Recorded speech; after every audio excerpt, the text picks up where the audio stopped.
Hello po. Maraming nagtatanong na guro dito sa uninterrupted vacation, ano? Kasi April na, no?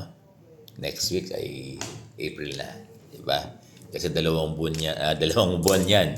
2 months yung vacation ng ating mga guro. At nung nakaraang taon, yung first month ng vacation ay dineclare na uninterrupted. Nagkaroon ng DepEd memo na talagang ah, huwag bibigyan ng task, no? Oo, yung mga guro natin during the uninterrupted vacation.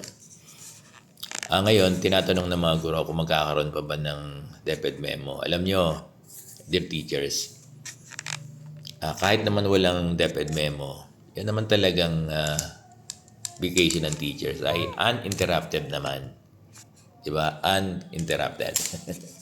Kasi, kung hindi naman kayo kung halimbawa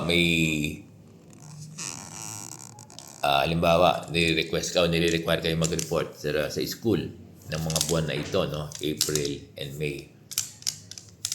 Kung hindi naman kayo pupunta, hindi naman kayo pwedeng absentan. Kaya in the entire 2 months, kung ayaw nyo pumunta ng school, pwede naman.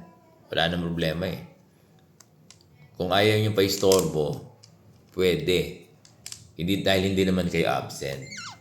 Kaya kung tinatanong nyo, sir, dapat pa bang mag-memo? Kung meron, edi okay. Pero kung wala, ganun naman ang implementation.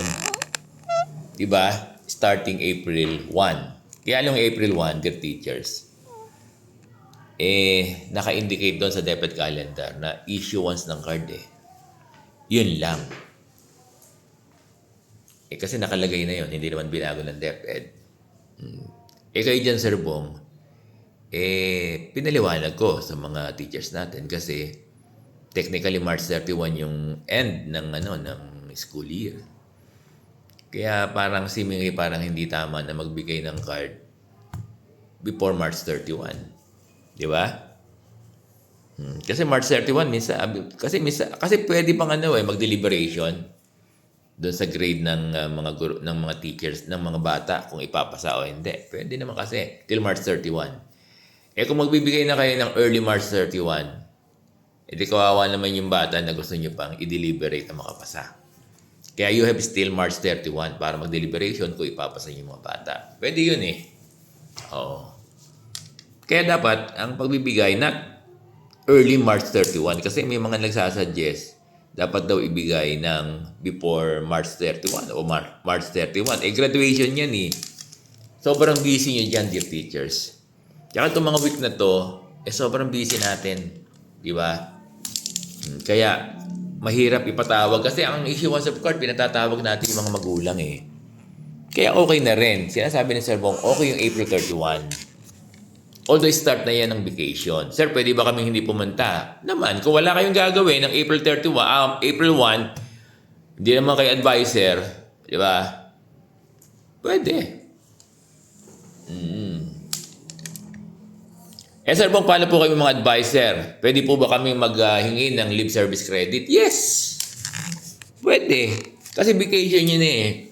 Kayo mga teacher mag-i-issue ng card, pwede kayong mag-DTR para i-apply yan ng leave service credit.